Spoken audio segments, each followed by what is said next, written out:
Isang magandang buhay mga ka-4Ps! Muli na namang nagbabalik ang programang inyong inaabangan at tinututukan tuwing Miyerkules ng umaga.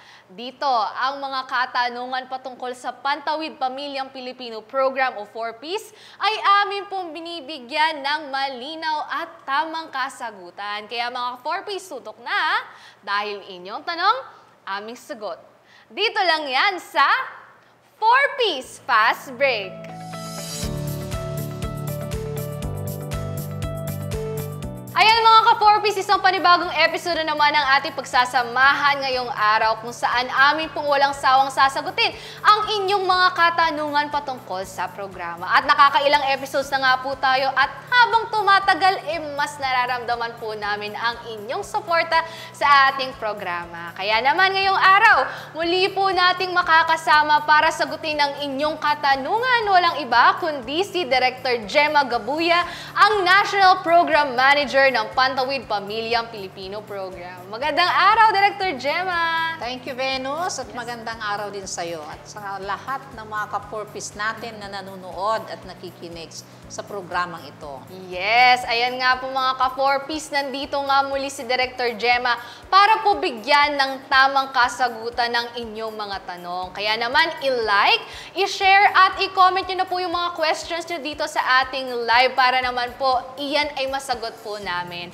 At bago nga po tayo magsimula sa ating sagutan session, Director Gemma, basahin muna natin ang ilan sa mga comments ng ating mga ka-4Ps na walang sawang tumututok sa ating programa. Ito nga po, meron tayong comment dito mula kay Divina Bidua. Sabi niya, good morning po sa inyo. Ayan, good morning din po, Ma'am Divina. At ito, may comment din po tayo mula kay Janet K. Sabi niya rin, magandang araw po, good morning po sa lahat. Good morning, Ma'am Janet. At good morning din po sa lahat ng ating mga ka-4Ps na nanonood ngayon. Maraming salamat po sa inyong patuloy na suporta sa ating programa. At nakakakilig, Director Gemma, kasi talagang yung support nila sa program natin non-stop. Talagang every episode nandyan po sila. Ayan. Kaya naman tutok lang po kayo dahil kada episode po ay sure kami na may bago po kayong information na makukuha mula sa programa. Ayan, Director Gemma. Yeah. Ngayon naman, dumako na tayo sa ating quick talakayan kung saan pag-uusapan po natin at sasagutin natin ang featured question mula sa isa sa ating mga ka-4Ps online. At para po sa episode na to, Director Gemma, ang ating featured question ay mula kay Maricel Alfonso de la Cruz. Ang kanya pong concern, sabi niya, paano naman po yung iba na gusto rin maging 4P? Sana po ay mabigyan nyo rin kami ng pag-asa na makasali sa programa nyo. Sana suriin po nyo ng mabuti yung mga kasali sa 4Ps at sana pag nakagraduate na sila, ay bigyan nyo rin po yung iba na nangangarap din na makapag-aral at makapagtapos sa tulong nyo po. Ayan, grabe yung comment ni Ma'am Maricel. Ang tanong dito, Director Gemma, paano po ba natin nasisiguro na yung mga napipili sa ating programang 4Ps ay talagang qualified? So ano po yung proseso noon? Okay, Venus. So, ito naman talaga ay palaging tanong ng ating mga kababayan kasi gustong-gustong talaga nilang sumali sa 4Ps, no? So, unang-una, mayroon tayong prosesong dinadaanan. May system, no? So, in the past years, no, ang ginagamit nating sistema para paano tukuyin kung sino ang mga mahihirap. Unang-una, Venus, mayroon tayong criteria pala. Yes. May criteria pala ang programa kung paano napipili at sino yung eligible, no, na maging miyembro ng 4Ps. Unang-una, in the first years, ang ginagamit nating targeting system, yung ating listahanan. Yung National Household Targeting System. Yes. So, mula nung mag-umpisa ang 4Ps, ito talaga yung ginamit na system para tukuyin kung sino ang mga mahihirap sa Pilipinas. Yun ang unang criteria. Yes. Dapat bago sumali sa 4Ps, matukoy muna siya na siya ay mahirap. Pero ngayong taon na to, meron na tayong gagamitin na bagong system. Ito yung Community-Based Monitoring System. May batas to eh. Yung Republic Act 112 315, no, na ang talagang mangunguna na nito ay hindi na DSWD, pero yung ating Philippine Statistics Authority PSA. under ng NEDA. So, sila po ngayon ang magkakandak ng enumeration at sila na ang magpro-process doon, based doon sa proximate test na gagamitin at magbibigay ng listahan kung sino na yung mga bagong mahihirap as of this year, 2025. So, Director Gemma, klaruhin lang po natin, as of for this year, 2025, hindi na po listahanan ang mamimili. So, ano na po siya, PSA under ng NEDA. Okay. Yes, sila na po. Ngayon, Director Gemma, para po sa mga nangangarap natin na kababayan mapasali sa programa, pwede po ba natin silang bigyan ng brief background? Ano po ba yung programang 4Ps? Okay.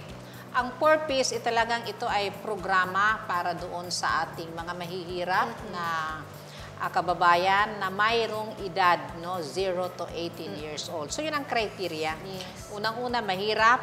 At number 2, dapat mayroong kang 0 to 18 years old na identify during the enumeration. Yes. Okay, so sa ngayon, ang programa na to talagang ay sinasabi nating human capital investment. Binibigyan natin ng pagkakataon yung mga anak ng mahihirap na makapag-aral at syempre maging malusog. No? Kasi yun lang ang paraan in the long term na itong mga bata na to na talagang inalagaan, healthy at na-sustain ang kanilang pag-aaral. Eventually, sila yung talagang makakaahon, paraan para makaahon in the long term. Yes. Syempre, kailangan makapag-graduate muna ng elementary, sinusundan niya ng 4Ps hanggang senior high school. Talagang binibigyan yan ng grants, no? Para ma-ensure na talagang makukumply niya yung ating mga conditions pagdating sa education at health. Pero, ang gusto kasi natin yung grants ay makakatulong doon sa pagbabago ng behavior niya. Yes, tama. Na talagang binavalue niya na ang education at health, pag inumpisahan sa bata pa lamang, ay talagang ay isang paraan para makaahon sa kahirapan. Yes. So, hindi lang po siya puro bigay lang, kagaya ng sinasabi na iba, bigay lang ng bigay ng payout. Hindi po ganun dahil ang bawat payout po na yun is may conditions. Yes, na kailangan sundin ng ating mga ka-4Ps. And tama po si Director Gemma na human capital investment. So, sa tao po namumuhunan ng ating programa para po in the long term, ay makaahon sila sa kahirapan at maging self-sustainable po sila. Yeah. Yes. Ito, Director. So, in addition doon sa conditions ng health at education, mayroon tayong family development session. Ito naman ay talagang unique dito sa Pilipinas, no, na talagang dinagdagan natin na kailangan maging strong, malakas ang isang pamilya, no, in terms of their relationship, di ba? In terms of your kaalaman, awareness ng kanilang mga karapatan at paano maging mabuting magulang, parenting. Kasi kung gusto mo yung mga anak mo, di ba, ay talagang healthy at makapag-aral, talagang it's all along the parents. Kung paano nila palalakihin ang kanilang mga anak. Yes. So, ginagabayan din natin ginagabayan nila mula sa pagdisiplina, pagbibigay ng kanilang mga pangangailangan, day-to-day needs, and of course, yung kanilang karapatan at paano din madidevelop ang kanilang potentials bilang bata. Yun. So, madami po talagang binibigay ang programang 4Ps para sa mga kababayan po nating nais na mapasali sa programa. Yun po ang pinaka-brief kung ano yung 4Ps. Siguro last question, Director Gemma, kasi ngayong taon po, actually, last year pala, marami po tayong mga ka-4Ps na graduate mula sa programa. Kasi nasabi din po ni Ma'am Maricel na sana pag may graduate, mapalitan din at may mapunan din yung slot nila. Pupunan po ba natin yung mga slots na yun ng panibagong qualified na beneficiaries ngayong taon? Yes.